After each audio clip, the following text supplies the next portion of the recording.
Nothing like a good sip of tea.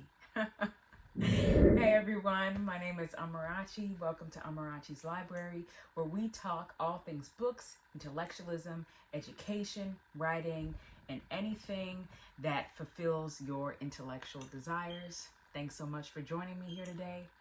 Let's go and get started. Today I want to talk about my journey through journaling, or my journey through journals.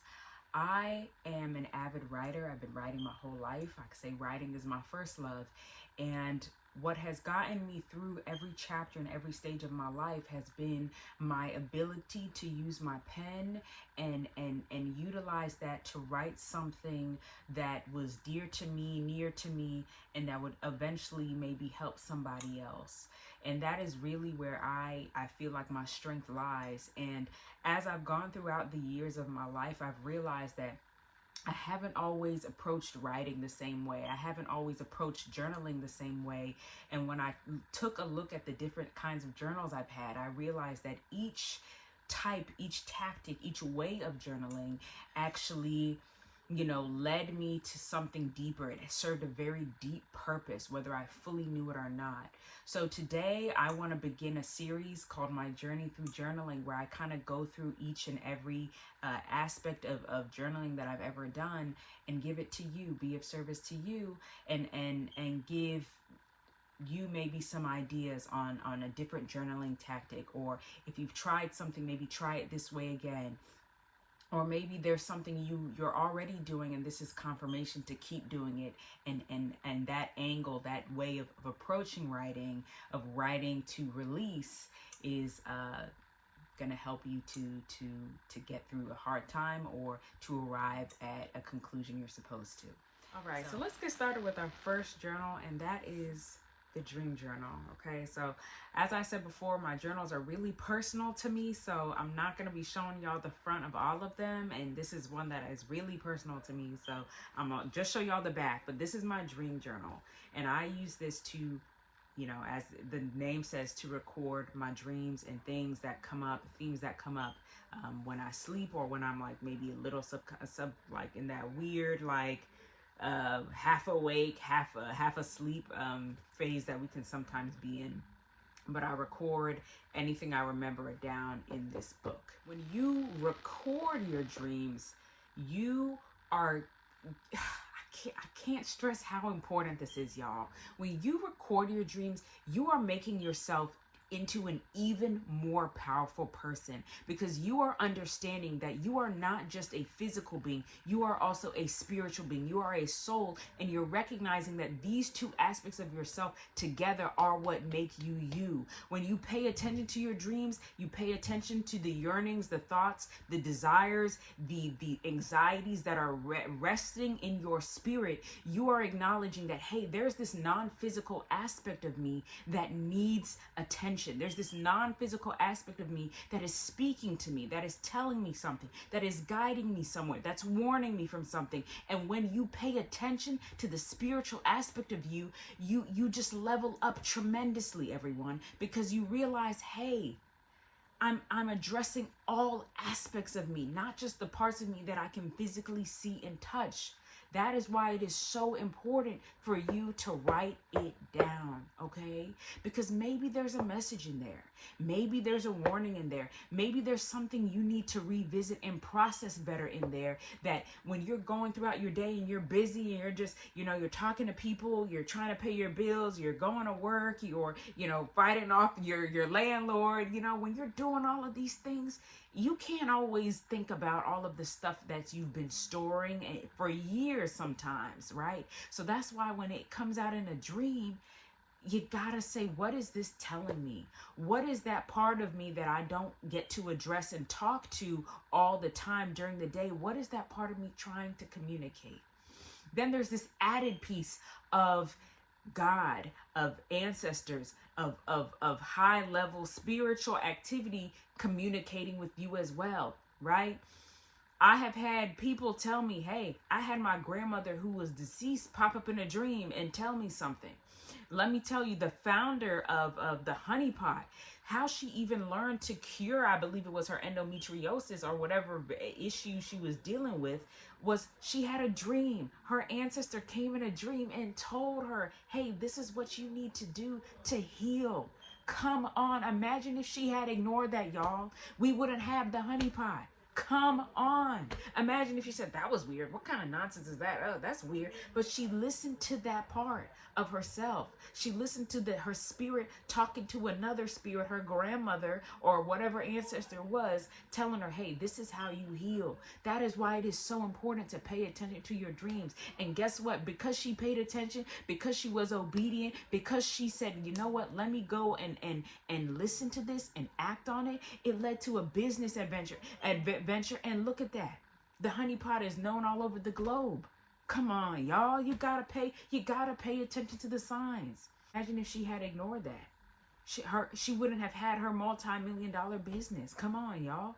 Even my mentor, one of my mentors back in the day, no, not back in the day, but like when I was doing some holistic health stuff, one of my mentors, she got her business idea and the name for her business in a dream. And she listened to that, formed her business, and her business is doing very well now, right?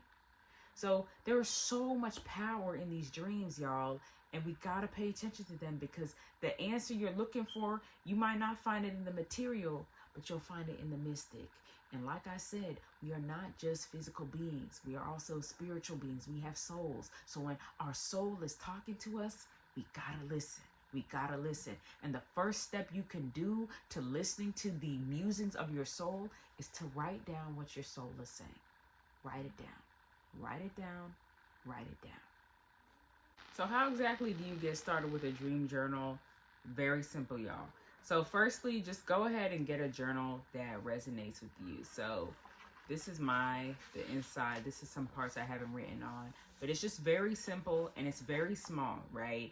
Dream journals do not need to be very large, because typically you are writing like a short little paragraph or a few paragraphs, like nothing too crazy, to just summarize what happened in your dream. And sometimes you don't even remember everything you dream, or you don't remember your dream in general. So you might not even be writing in it every day. The point is just to write what you remember. That is really the point of all of it. I started doing this mid 2023 consistently. There have been times I had written about my dreams previously, but I've really been doing it consistently since mid 2023. And like I said, it helps me keep track of certain things. And there have been conversations that happened months after I dreamed about it. You understand? So it helps me keep track of things, and it's all there. It's all in one place, all for me to refer to. It serves as a spiritual reference book. Let's call it that, right? And sometimes, I reread things that are very painful for me, because it's certain dreams showcase painful memories or painful things that have happened in my life or currently happening in my life. But even the pain needs to be documented, right? So this is a really powerful tool, and it doesn't take much, just a very small journal. So once you get the journal that you feel like really resonates with you, as I said, just write down everything you remember. Even if it's just a little smudge, write it down. There are times where I'm like, okay, all I remember was my mom was in my dream. All I remember my dad was in my dream. All I remember was that I saw flowers in my dream. That's it. I don't remember anything else, but that detail is enough, right? Because maybe when I start going throughout my day in the material world and I talk to my mom, I talk to my dad, I'm like, oh, wait, yeah. And she says something, I'm like, oh, yeah, that's what my dream was. Or a lot of times as I'm driving on the street, I see somebody walk across, I'm like, oh, that reminds me of my dream, even though I didn't remember it instantly, right? So write down any detail. That being said, also start writing your dreams like immediately as you wake up. Even if you don't remember everything all at once, just write down what you remember. A lot of times with dreams, the unfortunate thing is you either will lose a lot of it if you don't write it down immediately, or you'll only remember one thing and then you'll remember it way later. Hey, that was my dream, or that's what my dream was about, right?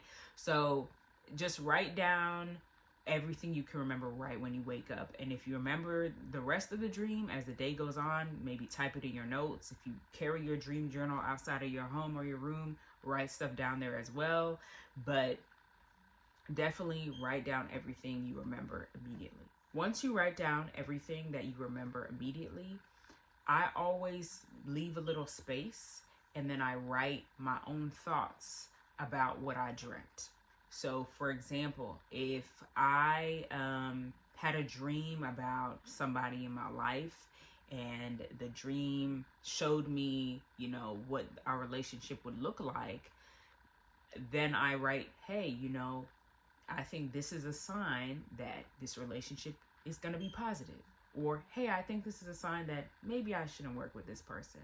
Or maybe this is a sign that, this relationship it has been on my mind maybe more than I readily thought, right? So that is why it's super important to go ahead and also take time for you to process it and process that message, that communication yourself, right? So I always typically write something, a little thing, just a little blurb, like, okay, this is really interesting. Also, if I don't know what the dream tells me, I also just write, I don't know what this means, but I'm writing it down. Maybe 10 months from now, maybe a year from now, it'll make sense. Maybe 2 weeks from now, it makes sense. But I just always write it down. So in 2 parts, always write down what you remember of your dream immediately after you dream it, and then leave some space to have your own personal thoughts, musings about what you think the dream is telling you.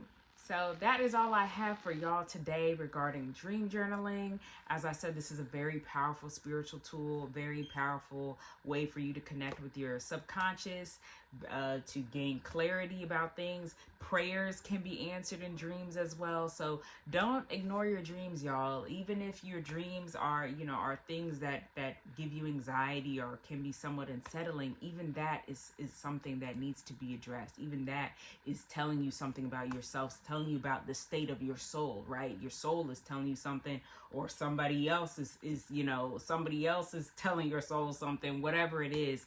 Always make sure you keep track of these things, so that you can use this as part of your personal arsenal, your personal toolbox, and it will do is make you stronger, make you more aware, and help you navigate this world more easily, right? So thank you so much for watching. My name is Amarachi. Please make sure you like, comment, and subscribe for more great content and for the rest of my series, my journey through journals. Thank you so much for watching. Thank you so much for being a part of Amarachi's library, and I can't wait to see y'all next time. All right. And if you dream journal, let me know, how has this process been for you? What have been your most powerful dreams? Or are you interested in dream journaling? Is this something that, you've never heard of and you want to try? Let me know what your initial thoughts are, okay? So thank you so much. I love y'all so much, and I'll see y'all later. Bye.